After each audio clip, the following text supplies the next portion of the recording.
So mga par, prangka nga po na sinabi ni Canelo Alvarez na isa daw sa pinakamahirap nito na kinalaban sa kanyang boxing career ay sina Golovkin, Mayweather Jr. at Miguel Cotto. Pero kung meron man daw talaga siya mga idol na boxer na nahirapan talaga siya sa laban, masasabi talaga ni Canelo na si Miguel Cotto na daw yon. Mahirap daw kalaban si Cotto mga idol dahil agresibo at napakalakas daw sumuntok at higit sa lahat matibay ang panga. Talagang mabubugbog ka daw mga idol kung kalaban mo si Cotto. Well, dahil nga sa mga sinabi na to mga idol ni Canelo, parang sinabi na rin nito mga boss na mas mabagsik sa kanya si Manny Pacquiao. Dahil kung matatandaan yung mga idol, ninakaut at winasak ni Pacman ang mukha ni Miguel Cotto sa kanilang bakbakan. Take note mga idol, Prime Cotto pa ang nilabanan ni Pacquiao. Ang nilabanan ni Canelo na Cotto pa-retired na sa boxing sports. Alam natin mga idol na alam din ni Canelo ang bagay na to. Ayaw lang talaga nito puriin si Pacman sa ginawa nito kay Cotto para hindi ito kantsawan at pagtawanan ng mga boxing fans na nakapag-perform pa ng maayos si Pacman kumpara kay Canelo sa laban nila kay Cotto.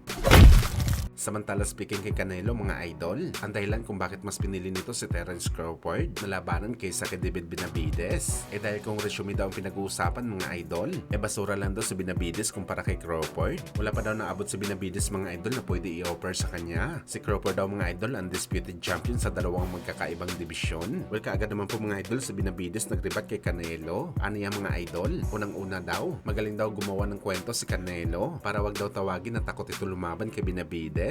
Alam daw kasi nito mga idol na tagilid siya manalo sa kadibisyon nito, kaya hindi daw nauubusan si Canelo ng rasones para makiiwas lamang sa laban. Meron na daw public demand ang laban nila ni Benavidez, pero ano daw ang ginawa ni Canelo mga idol? Lumalaban ito sa mga batang challenger kagaya na lang ni Munguia at Berlanga na di masamak na mas maganda pa ang resume ni Benavidez kumpara sa kanila. Pangalawa nga sa ribat ni Benavidez mga idol, at ito na rin siguro ang pinakamasakit na real talk na narinig natin sa isang boxer. Ayon kay Benavidez, puro daw basura ang lahat ng Team Canelo dahil 5 daw sila na boxer na alaga ni Reynoso, lahat daw sila gumamit ng steroids. Grupo daw sila ng mga PED boys. At kahit ganito daw mga idol ang ginawa ng kanilang grupo, wala pa rin daw mga idol mabigat na sanction na binigay sa kanila, kung saan dito na nagduda si Benavidez mga idol kung talagang isang tunay daw talaga na magaling na fighter itong si Canelo, dahil kahit naka-steroids daw ito mga idol sa naging laban ito kay Triple G, hindi pa rin daw niya ito magawang inknockout si Golovkin sa bakbakan. Bagkus nahirapan pa daw siya kay Golovkin. Ito daw mga idol ang pinakamabangis na galawan ni Canelo sa kanyang buong professional boxing career,